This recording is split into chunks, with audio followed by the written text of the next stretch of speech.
देवकी के तुम्हारे मारने वाला जन्म ले लिया है।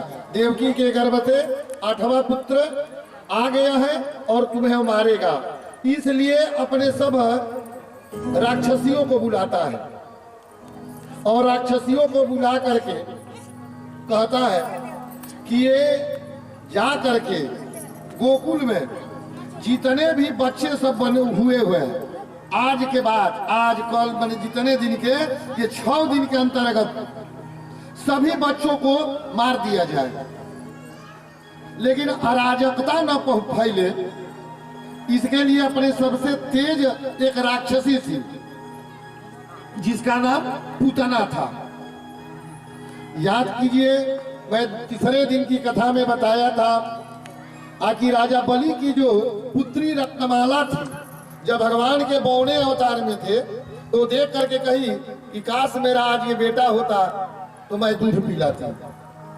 तो भगवान ने कहा कि पीऊंगा। जब इनके विशाल शरीर को देखती है वही रत्नमाला, तो कहती है कि यदि मेरा भी पुत्र होता तो मैं इसको जहर पिला देती। कहती कि इतना बड़ा छलिया है। भगवान ने कहा कि वो भी करूंगा। वही पूतना आज जा रही है 6वें दिन।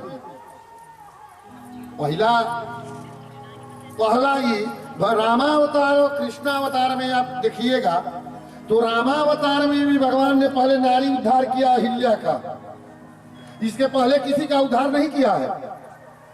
अयोध्या से चले बक्सर आए, बक्सर में आकर के अहिल्या का उद्धार किया और कृष्ण जन्म में भी आज पुतना का उद्धार करेंगे। और पुतना अपने स्तन में जहर लपेट करके चली और कही कि हे राजा कंस, आप घबराइए मत, जितने बच्चे जन्म लिए हैं गोकुल में 6 दिन के अंतर्गत सबको मैं मार दूंगी, क्योंकि कंस को ये पता नहीं है कि मेरा मारने वाला नंद बाबा के घर में है। पूतना चलती है। पूतना क्या है? पूतना अविद्या है। अविद्या का अर्थ होता है जो आप में शक्ति करने की नहीं है, उसको भी करने के मन में यदि इच्छा उत्पन्न हो जाए, और वो भी कुपथ पाप की तरफ, तो समझो कि हमारी ये बुद्धि नहीं है, ये दुर्बुद्धि है और यही अविद्या है, ये चल देती है। हम लोग भी किसी से कुछ झंझट होता है तो क्या कहते हैं कि तुम्हें छठी का दूध याद करा देंगे। वही छठी का दूध है, छठियार है। वो जाती है तो सबसे पहले यशोदा जी का ही घर पड़ता है और यशोदा जी के घर में ही प्रवेश कर जाती है। वहां खुशी का माहौल है, सभी गीत गाए, सोहर गाए जा रहे हैं और वहां पर जाती है। और भगवान ने दूर से ही देख लिया कि ये तो पूतना आ रही है, ये हमको ही मारने के लिए आ रही है। भगवान ने आंख बंद कर लिया। इतना वो सुंदर थी कि जितनी भी वहां पर नारियां बैठी थी, सभी नारियां कोई जो है ये पहचान नहीं पाई कि एक राक्षसी है।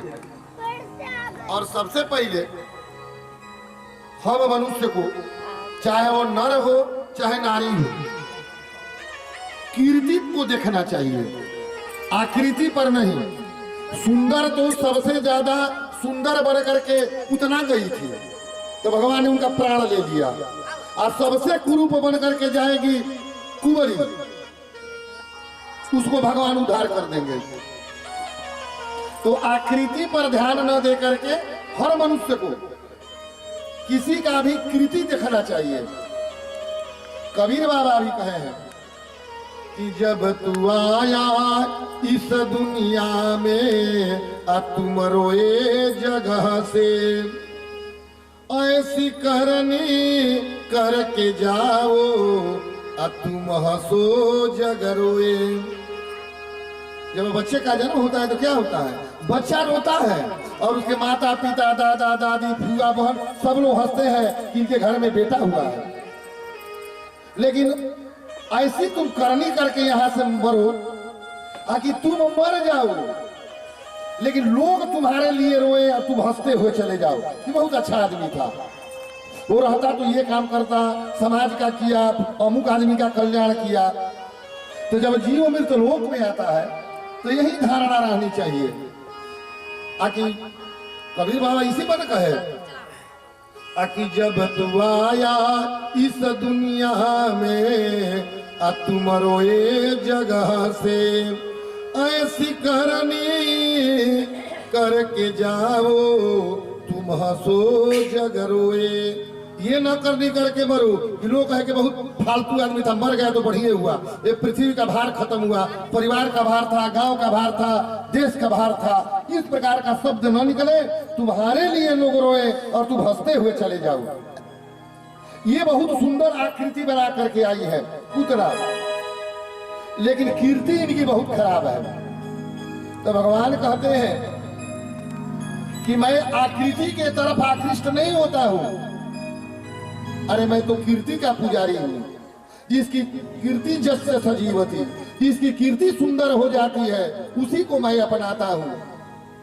लेकिन मैंने इनको वरदान दे दिया है, इनका आलिंगन भी करूंगा, दूध भी पीऊंगा और जहर भी पीऊंगा।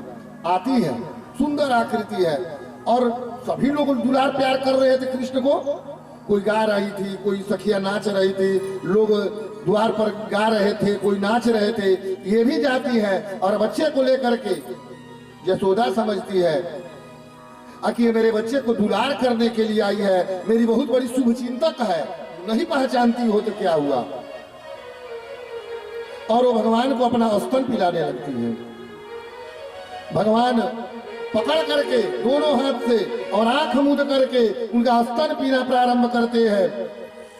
अब विद्वान यहाँ पर एक प्रश्न आता है कि भगवान आंख मूंद करके ही पूतना का दूध क्यों पिए। किसी ने कहा, किसी विद्वान का मत है कि भगवान ने सोचा कि मैं तो इस गोकुल में माखन मेवा मिश्री खाने के लिए आया था, लेकिन पहले ही मुझे जहर से ही अनपराशन होने प्रारंभ हो गया। इसलिए ये काम करने के स्पेशलिस्ट और अधिकारी है भगवान भोलेनाथ। इसलिए भोलेनाथ को ध्यान कर रहे थे, ये प्रभु आप इसके जहर वाला अंश ले लीजिएगा और दूध वाला मुझे लेने दीजिए, क्योंकि मैं दोनों वादा किया हूं। जब ये रत्नमाला थी, राजा बलि की पुत्री थी। दूसरा कारण कोई विद्वान कहते हैं कि नहीं नहीं, वो माया का रूप बना करके आई थी और भगवान क्या है, वो मायापति है। यदि भगवान आंख खोल देते तो उनकी वो असली रूप दिखाई पड़ जाता। तो यदि असली राक्षसी के रूप में आ जाती तो मेरी मैया इनको पुत्र नहीं देती, लोग मार मार करके इसको खदेड़ देते। तो मेरा जो त्रेता में सतयुग में दिया हुआ वरदान विफल हो जाता। इसलिए भगवान ने आंख बंद कर ली। दूसरा बात कहते हैं, कोई विद्वान कहते हैं कि नहीं नहीं, भगवान ने आंख इसलिए बंद करके दूध पी उनका पिया और जहर उनको याद दिला रहे थे कि तुमको मैं माता मान गया हूं और माता का जो स्थान बहुत ऊंच है वो स्थान मैं तुमको दे रहा हूं, वहां पर तुमको भेज रहा हूं जहां जाने के लिए जन्म जन्मांतर कल्प कल्पांतर युग युगांतर तक जो लोग तपस्या करते हैं वो जगह पर मैं तुमको भेज रहा हूं। पूतना और इधर नंद बाबा खुश खबरी देने के लिए वसुदेव जी के पास गए थे आके हमको भी बुढ़ापे में पुत्र हुआ है, तुम्हारी पत्नी को भी भगवान की दया, रोहिणी को भी पुत्र हो गया है बलराम जी। उन्होंने कहा और कंस को भी ये खबर देने के लिए गए थे, क्योंकि नंद बाबा जो छोटे राजा थे, उपनिवेश थे और बड़ा राजा कंस था, ये उनको टैक्स देते थे। ये भी खुशखबरी सुनाने के लिए गए। अब उनको पकड़ करके जब उनका दूध पीना प्रारंभ किए तो भगवान ने सोचा कि अब इनका उद्धार कर देने का समय है और भगवान ने वहीं पर उनको कस करके दूध पिया, उनके शरीर को दबा दिया और वहीं पर पुतना ले करके उड़ गई भगवान को और जा करके एक वृक्ष के ऊपर गिरती है, अपना बहुत विशाल रूप धारण कर लेती है और वहीं पर उनका मोक्ष हो जाता है, उद्धार हो जाता है, वो मर जाती है। लोगों में हाहाकार मच गया। अरे महाराज एक तो बुढ़ापे में लड़का हुआ, उसी पर भी इतना इस प्रकार की एक राक्षसी आई थी, ऐसे ऐसे आई और आ करके ये जो है भगवान कृष्ण को ही खाने के लिए आ गई थी, भगवान को ही खाने के लिए आ गई थी। पंडित जी को बुलाया जाता है, गर्गाचार्य जी को, और उनको पंडित जी कहते हैं कि गाय के पूंछ से इसके ऊपर नजर लग गई है, गाय के पूंछ से झाड़ दो, और अपना स्वस्तिवाचन करते हैं। पुनः ये राजमहल में भगवान जाते हैं अपने पालने पर।